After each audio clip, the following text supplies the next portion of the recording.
हम लोग photo electric effect पढ़ रहे थे, ठीक है। तो फोटो इलेक्ट्रिक इफेक्ट में हम लोगों ने एनर्जी कंजर्वेशन जब पढ़ा तो उसमें बेसिकली हमारे 3 फॉर्मुलेस निकल के आए।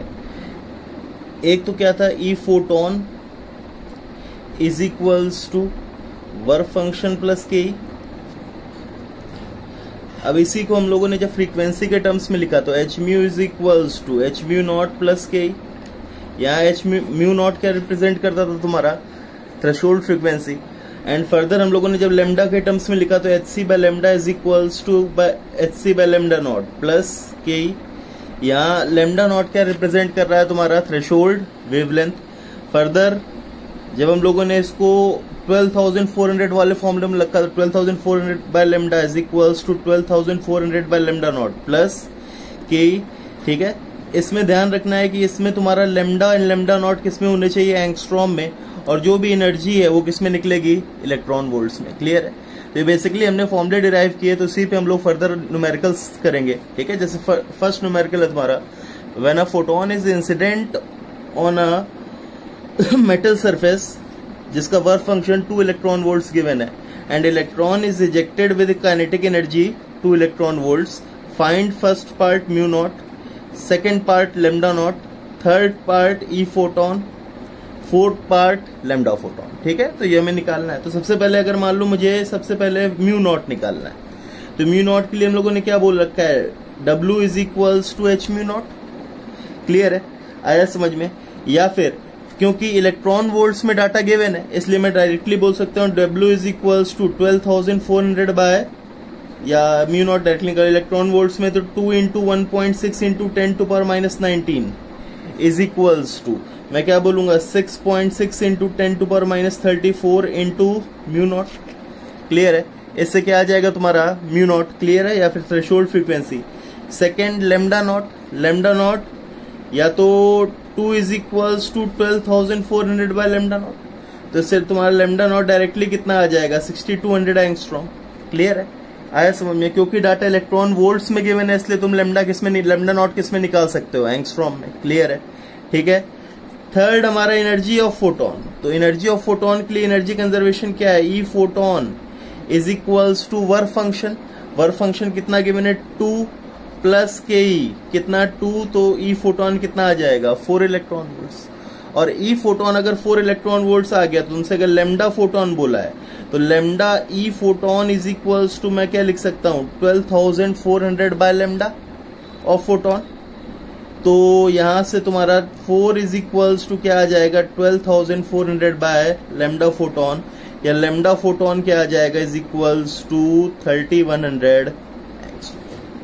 क्लियर है, ठीक है। तो इन फॉर्मूले पे बेस्ड तुम्हारा सारे एग्जांपल्स है, ठीक है। तो इसी बेसिस पे अगर तुमसे बोला जाए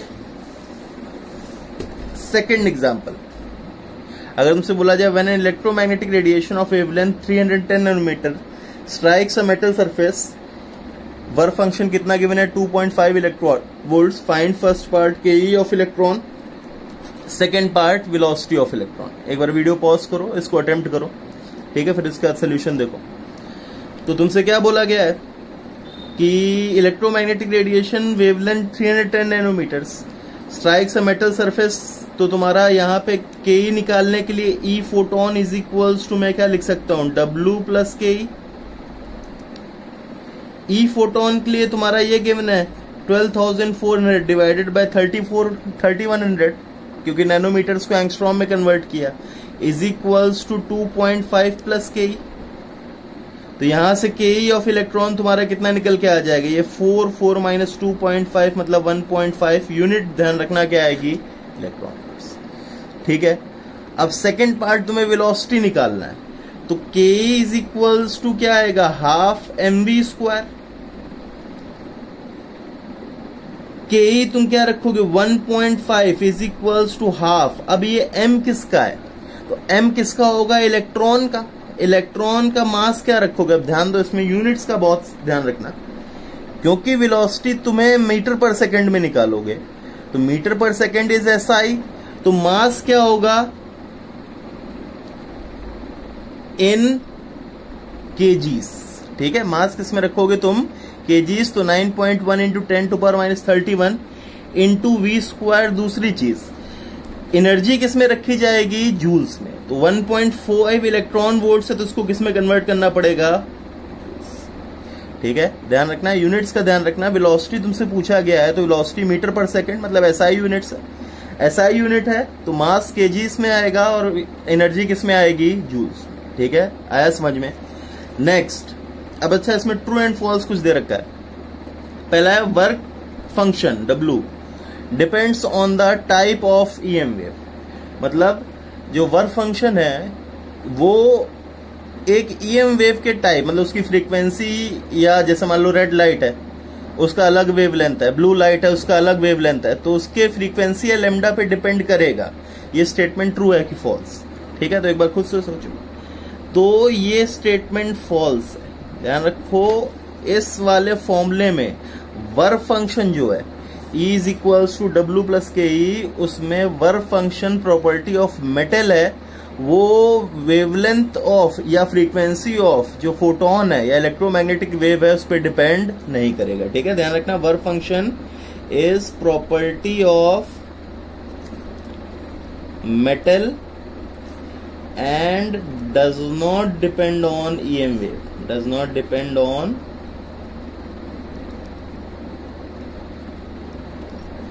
ठीक है, आया समझ में?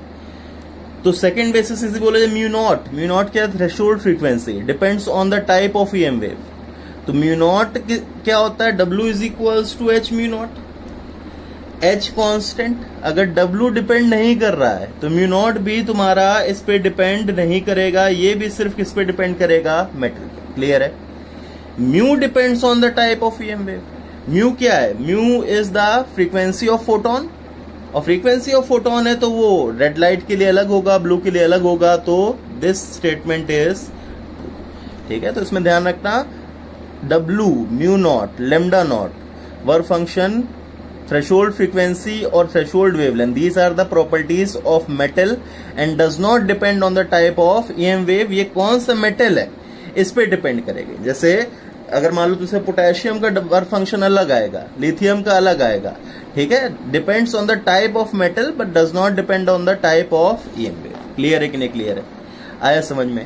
ठीक है, तो अब इसमें नेक्स्ट न्यूमेरिकल अगर तुमसे बोला जाए, करो भाई, ये अच्छा न्यूमेरिकल है, एक बार इसको अटेम्प्ट करना। When a photon of wavelength 6200 angstrom is incident on a metal surface, an electron is ejected.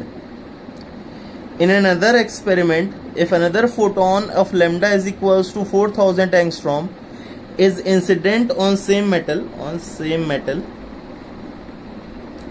then kinetic energy of electron is doubled. Find work function of the metal. एक बार इसको attempt करो, देखो। ठीक है, video pause करके attempt करो। ठीक है, तो देखो भाई, इसमें एक्सपेरिमेंट 1 और एक्सपेरिमेंट 2 दो दे रखा है। पहले एक्सपेरिमेंट में मैं E is equals to W plus KE अगर मैं लगाऊं, E कितना है? 12,400 divided by 6200 is equals to W plus KE। Experiment 2 में तुम्हारा E is equals to W plus KE, या E2 is equals to W तो सेम रहेगा प्लस KE2। तो E2 कितना है? 12,400 divided by 4000, this is equals to W plus KE2 क्या बताया? The kinetic energy is double two 2KE। अब दो इक्वेशंस हैं, दो वेरिएबल से मुझे W निकालना है। इसमें W निकालने के लिए क्या किया जाए? ये फर्स्ट इक्वेशन, ये सेकंड इक्वेशन। फर्स्ट वाली इक्वेशन से 2 से मल्टीप्लाई करो, तो 2 से मल्टीप्लाई करोगे तो कितना आ जाएगा? 12,400 divided by 3100 is equals to 2W plus 2KE। ये मतलब कितना आ रहा है? 4 is equals to 2W plus 2KE। Clear है? और इसको एज इट इज रखो तो ये तुम्हारा 4000 डिवाइड, ये कट गया, ये कट गया, 4 कितना आएगा? ये 4 3 3.1 is equals to W plus 2KE। और इन दोनों को सब्ट्रैक्ट कर दो तो W इज इक्वल्स टू तुम्हारा क्या आ जाएगा? 4 माइनस 3 पॉइंट मतलब 0.9। यूनिट क्या आएगी? Electron volts. क्लियर है कि नहीं? क्लियर। यूनिट का हमेशा ध्यान रखना, क्योंकि कई बार तुम लोग इस वाले फॉर्मूले से लगाते हो और यूनिट क्या रख देते हो? तुम्हारा SI यूनिट्स। ठीक है, तो यूनिट्स का हमेशा ध्यान रखना। ठीक है, क्लियर है कि नहीं? क्लियर है। चलो एक फॉर्मूला, एक क्वेश्चन और करो। When a photon of lambda is equals to 6200 angstrom is incident on a metal, work function कितना गिवन है इसका 1 इलेक्ट्रॉन वोल्ट, ठीक है। देन फाइंड कि assume 40% of energy dissipates as heat loss। एक बार ध्यान दो, ठीक है, एक बार इसको करो, थोड़ा अलग है, ठीक है, एक बार करके देखो। तो फिर से E is equals to W plus K. E कितना आएगा 12,400 divided by 6200 is equals to W plus K. तो ये कितना आया, ये 2Ke इज इक्वल्स टू क्या आ गया 1 electron volts. Ke is equals to क्या आ गया 1 इलेक्ट्रॉन वोल्ट्स। लेकिन एक चीज ध्यान दो, ये Ke क्या होता है, इनफैक्ट फॉर्मूले में ध्यान रखना है, E is equals to W plus ये Ke इज Ke मैक्स, मतलब मैक्सिमम काइनेटिक एनर्जी इलेक्ट्रॉन क्या निकल सकता है। ये हम लोग कब अज्यूम करते हैं, जब बिल्कुल भी हम लोग मानते हैं कि तुम्हारा हीट लॉस या कोई भी एनर्जी लॉसेस नहीं हो रहा है, मतलब वर्क फंक्शन के बाद जितना भी पोर्शन एनर्जी ऑफ फोटोन का बचा है वो कहां तुम्हारा यूज हो रहा है, in increasing the kinetic energy of electron, तब तुम्हारा ये Ke मैक्स आएगा। तो this is not Ke, this is Ke max, मतलब maximum kinetic energy when there are no heat losses. लेकिन इसने क्या बोल रखा है कि अब इस केस में 40% एनर्जी किसमें बर्बाद हो जा रही है, हीट लॉसेस में। मतलब 1 इलेक्ट्रॉन वोल्ट्स का हीट लॉस में कितनी चली गई 40%, मतलब 0.4 इलेक्ट्रॉन वोल्ट्स। और 0.4 इलेक्ट्रॉन वोल्ट्स अगर हीट लॉस हो गया तो Ke रिमेनिंग इतना आ जाएगा, Ke remaining is equals to कितना आ जाएगा 0.6 इलेक्ट्रॉन वोल्ट्स। समझ में आया चीज, फिर से ध्यान दो। E photon is equals to work function plus Ke max. Max इसलिए क्योंकि हमने क्या बोला कि पहले फोटोन ने इलेक्ट्रॉन निकालने के लिए एनर्जी यूज की, दैट इज वर्क फंक्शन, फिर उसके बाद जितना भी उसका बचा हुआ पोर्शन है that is used in increasing the kinetic energy, मतलब there is no energy loss, कुछ भी नहीं कंसिडर कर रहे। लेकिन अगर मान लो क्वेश्चन में ऐसा गिवन है कि कहीं तुम्हारा एनर्जी लॉसेस दे रखा है, तो अब Ke मैक्स तो 1 इलेक्ट्रॉन वोल्ट निकल के आया, that is when there are no heat losses. लेकिन अगर हीट लॉसेस गिवन है जैसे इसमें, तो 1 इलेक्ट्रॉन वोल्ट का 40%, मतलब 0.4 इलेक्ट्रॉन वोल्ट तो कहां चला गया हीट लॉस में, बचा हुआ पोर्शन 0.6 इलेक्ट्रॉन वोल्ट सिर्फ क्या बचेगा काइनेटिक एनर्जी। समझ में आया कि नहीं आया, ठीक है। तो यहां तुम्हारा E is equals to E photon is equals to W plus Ke is what maximum kinetic energy of electron. Clear है कि नहीं क्लियर है, समझ में आया, ठीक है। तो इस बेसिस पे तुम्हारे कुछ न्यूमेरिकल्स थे। अब नेक्स्ट ग्राफ्स पे देखो, तो ग्राफ्स पे पिछली बार कैरेक्टरिस्टिक्स बताया था, effect of frequency of effect of intensity. तो kinetic energy versus Ke max लिख लो, Ke मैक्स वर्सेस फ्रीक्वेंसी, हर जगह Ke मैक्स, ठीक है। तो देखो भाई, हम लोगों ने क्या बोला, h mu frequency of photon is equals to h mu naught plus Ke max. अच्छा, इक्वेशन बनाना सीखो भाई। ग्राफ के लिए सबसे पहले इक्वेशन बनाई जाती है, तो इक्वेशन बनाने के लिए ये तुम्हारा y है, ये तुम्हारा x है, मतलब तुम कभी भी ग्राफ प्लॉट करोगे तो इसको y पे रखोगे Ke जो पहले लिखा है, और फ्रीक्वेंसी को किस में रखोगे x पे, ठीक है। तो तुम्हें y और x में पहले एक इक्वेशन चाहिए, तो तुमने ये इक्वेशन पता है, y को अलग कर लो, क्योंकि हम लोग y is equals to something निकालते हैं। तो y को अलग करने के लिए मैंने Ke max is equals to क्या लिखा, h mu minus h mu naught. अब इसको कंपेयर करो, this is y is equals to, अगर मैं देखूं this is mx plus c।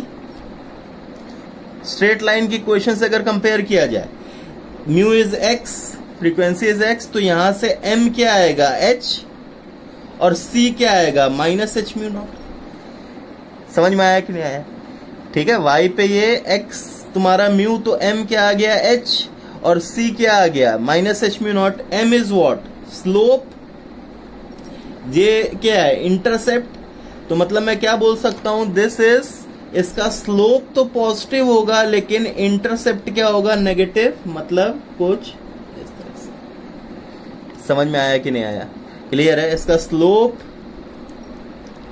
Is h और ये इंटरसेप्ट क्या है माइनस या H mu.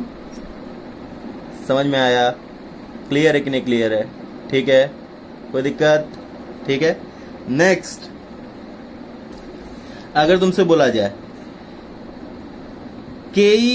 Number of ejected electrons versus frequency, ठीक है, तो एक चीज ध्यान दो, तुम्हें कल बताया था अगर तुम फ्रीक्वेंसी बढ़ा रहे हो तो अगर फोटो इलेक्ट्रिक इफेक्ट स्टार्ट नहीं हुआ है तो एक पॉइंट पे जाके फोटो इलेक्ट्रिक इफेक्ट स्टार्ट हो सकता है, लेकिन फ्रीक्वेंसी बढ़ाने से एक फोटोन की ही फ्रीक्वेंसी बढ़ेगी, एनर्जी बढ़ेगी, नंबर ऑफ इजेक्टेड इलेक्ट्रॉन्स तो इंक्रीज नहीं होंगे। तो मैं क्या बोल सकता हूं कि number of ejected electrons will remain constant with increase in frequency. Frequency बढ़ाने से क्या होगा, उसकी काइनेटिक एनर्जी बढ़ती चली जाएगी। एक फोटोन की काइनेटिक एनर्जी है, एक इलेक्ट्रॉन की काइनेटिक एनर्जी बढ़ती चली जाएगी, लेकिन number of ejected electrons same के सेम रहेंगे, ठीक है। नेक्स्ट, के मैक्स वर्सेस 1/λ फोटोन।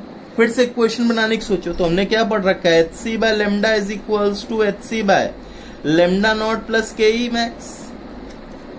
अगर मैं बोलूं के इज इक्वल्स टू क्या आ जाएगा, y को अलग कर लिया hc/λ माइनस hc/λ नॉट। तो फिर से इसको अगर मैं इस फॉर्म में लिखूं के max is equals to hc into 1/λ minus hc/λ naught. देखो तो ये y is equals to mx plus c से कंपेयर किया तो m यहां पे क्या आ रहा है hc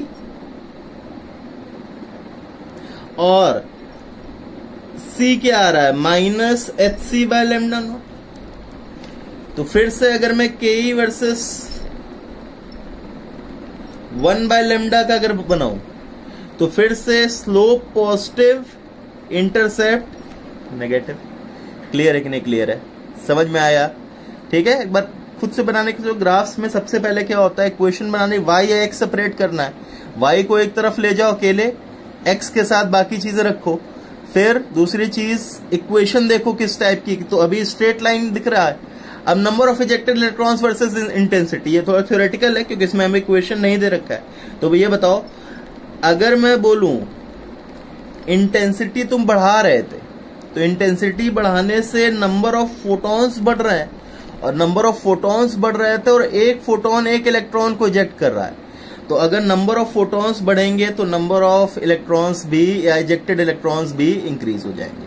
क्योंकि हमें इक्वेशन नहीं पता है इसलिए हमें इंक्रीजिंग सिर्फ देखना है, ठीक है। हमें ये नहीं कि कर्व का इक्वेशन क्या आएगी वो हमें नहीं देखनी, क्योंकि तुम्हारा वहां ऑप्शन ही ऐसे गिवन होंगे जिसमें तुम्हें इंक्रीजिंग, डिक्रीजिंग या कांस्टेंट दिखा रखा होगा, ठीक है। तो तुम्हें बस ध्यान रखना है कि जब इंटेंसिटी बढ़ाओगे तो फोटॉन्स बढ़ने से एक फोटोन एक इलेक्ट्रॉन पे अटैक करेगा तो नंबर ऑफ इजेक्टेड इलेक्ट्रॉन्स भी इंक्रीज करेंगे, ठीक है। अब नेक्स्ट, के ऑफ इलेक्ट्रॉन वर्सेस इंटेंसिटी।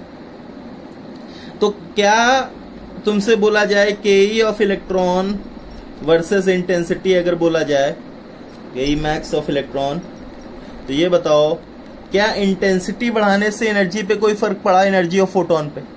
तो एनर्जी ऑफ फोटोन पे अगर कोई फर्क नहीं पड़ा, वर्क फंक्शन भी कांस्टेंट है, तो के भी क्या रहेगा कांस्टेंट, मतलब it will remain constant with respect to intensity, ठीक है। तो ये कुछ ग्राफ्स हैं, ये तुम्हारा थ्योरेटिकल क्वेश्चंस आ सकते हैं जो हमने कैरेक्टरिस्टिक्स पे पढ़े, या उन्हीं के बेसिस पे ग्राफ्स डिराइव हो जाते हैं, ठीक है। तो दोनों चीजें तुम्हें ध्यान रखनी है और ग्राफ्स के बारे में अभी तुम्हें पढ़ना सीखना है, ठीक है। आया समझ में? धीरे धीरे हम लोग जब आगे बढ़ते जाएंगे तो इस पे और आएगा, लेकिन अभी इनको खुद से एक बार बनाना सीखो, ठीक है। नेक्स्ट जो तुम्हारा पॉइंट आता है दैट इज स्टॉपिंग पोटेंशियल, ठीक है। अब ये क्या होता है ध्यान दो। तो जब हम लोगों ने फोटो इलेक्ट्रिक इफेक्ट पढ़ा तो हम लोगों ने क्या पढ़ा कि एक मेटल प्लेट ली, मेटल प्लेट पे हम लोगों ने क्या इंसिडेंट कराया, फोटोन इंसिडेंट हुआ और ये तुम्हारा एक हम लोगों ने बैटरी से कनेक्ट कर रखा था। तो ये इलेक्ट्रॉन यहां से इजेक्ट हुआ, ये किसकी तरफ मूव करेगा? पॉजिटिव प्लेट की तरफ। ठीक है, ये इलेक्ट्रॉन किसकी तरफ मूव करेगा? पॉजिटिव प्लेट की तरफ। आया समझ में? अब पहले बात, स्टॉपिंग पोटेंशियल होता क्या है, ये ध्यान। स्टॉपिंग पोटेंशियल क्या है? Potential required to stop ejected electron. मतलब ध्यान दो, ये फोटोन ने इस इलेक्ट्रॉन को इजेक्ट किया। अब इस फोटोन ने इस इलेक्ट्रॉन को इजेक्ट तो कर दिया, अब ये इलेक्ट्रॉन मूव कर रहा है। ये इलेक्ट्रॉन मूव ना करे, इस इलेक्ट्रॉन स्टॉप हो जाए, तो हमें क्या करना है कि अब इसकी वजह से एक पोटेंशियल डेवलप होगा। इसके रिवर्स डायरेक्शन में, इसके रिवर्स डायरेक्शन में मैं क्या लगा दूं? एक अपोजिट पोटेंशियल लगाऊं, जिसको मैं बोलूंगा स्टॉपिंग पोटेंशियल, जिसकी वजह से ये इलेक्ट्रॉन स्टॉप हो जाए। तो ये एक चीज बताओ कि इलेक्ट्रॉन मूव क्यों कर रहा है? हम लोगों ने क्या बोला? E is equals to W plus K. ये इलेक्ट्रॉन मूव किसकी वजह से कर रहा है? के की वजह से, काइनेटिक एनर्जी की वजह से। अगर इस इलेक्ट्रॉन को मुझे स्टॉप करना है तो सिंपल सी बात है, इसकी काइनेटिक एनर्जी मैं क्या कर दूं? जीरो कर दूं। यही तो बात है। अगर मान लो मुझे एक इलेक्ट्रॉन जो इजेक्ट हुआ उसको स्टॉप कर देना, मतलब मूव करने से रोकना है, तो उसकी काइनेटिक एनर्जी जीरो कर दूं। तो kinetic energy to stop an electron K zero में, K is equals to zero. तो मैं इतना रिवर्स पोटेंशियल लगाऊं कि इसकी के जीरो हो जाए। तो के एनर्जी और पोटेंशियल के बीच में क्या मैंने बताया था? K is equals to Q into V. तो के इज इक्वल्स टू, अब क्यू क्या है? इलेक्ट्रॉन। तो इलेक्ट्रॉन पे चार्ज क्या होता है? E into we. वी कौन सा? स्टॉपिंग। क्लियर है कि नहीं क्लियर है? तो यहां से सिंपल तुम्हारा स्टॉपिंग पोटेंशियल क्या आ जाएगा? दिस इज इक्वल्स टू, अब देखो E यहां पे, E क्या होता है? तुम्हारा चार्ज ऑफ इलेक्ट्रॉन। तो तुमसे एक चीज पहले भी बता रखी थी, potential in volts is energy in electron volts. तो V stopping is equals to kinetic energy in electron volts. ठीक है, आया समझ में? तो स्टॉपिंग पोटेंशियल क्या है कि अगर मान लो मैंने एक इलेक्ट्रॉन इजेक्ट किया, उसकी कुछ काइनेटिक एनर्जी आई, उसको मुझे स्टॉप करना है, मतलब उसकी काइनेटिक एनर्जी जीरो कर देनी, तो एक रिवर्स डायरेक्शन में पोटेंशियल लगाया बराबर किसके? उसके kinetic energy in electron volts के। आया समझ में? काइनेटिक एनर्जी इलेक्ट्रॉन वोल्ट्स में होगा, लेकिन स्टॉपिंग पोटेंशियल किस में होगा? वोल्ट्स में। तो अगर मैं उतना रिवर्स डायरेक्शन में पोटेंशियल लगा दूंगा तो वो इलेक्ट्रॉन क्या हो जाएगा? स्टॉप। तो this potential is known as stopping potential. ठीक है, तो तुमसे अगर मान लो निकालने को आ जाए कि when a photon of lambda is equals to 3100 angstrom strikes a metal surface जिसका वर्क फंक्शन कितना गिवन है? 2 electron volts. Find first part के E max, second part stopping potential. करो भाई, पहला पार्ट निकालो, सेकंड पार्ट। तो तुमसे क्या है? ई फोटोन कितना है? E is equals to W plus K. E कितना है भाई? 12,400 divided by 3100 is equals to 2 plus K E max. तो के ई मैक्स यहां से कितना आ जाएगा? 2 इलेक्ट्रॉन वोल्ट्स। अब मुझे स्टॉपिंग पोटेंशियल निकालना है, तो मैंने क्या बोला? के ई मैक्स का magnitude in electron volts is equals to magnitude of stopping potential in volts. तो तुम्हें सिंपल अगर स्टॉपिंग पोटेंशियल निकालना है, मतलब इनडायरेक्टली तुम्हें उसकी काइनेटिक एनर्जी निकालनी है, लेकिन यूनिट किसमें? इलेक्ट्रॉन वोल्ट्स में। जो इसका इलेक्ट्रॉन वोल्ट्स में मैग्नीट्यूड आएगा वो इसका वोल्ट्स में मैग्नीट्यूड आएगा। क्लियर है कि नहीं क्लियर है? आया समझ में? ठीक है, तो इसको हम लोग कल फिर फर्दर कंटिन्यू करेंगे। ठीक है, थैंक यू।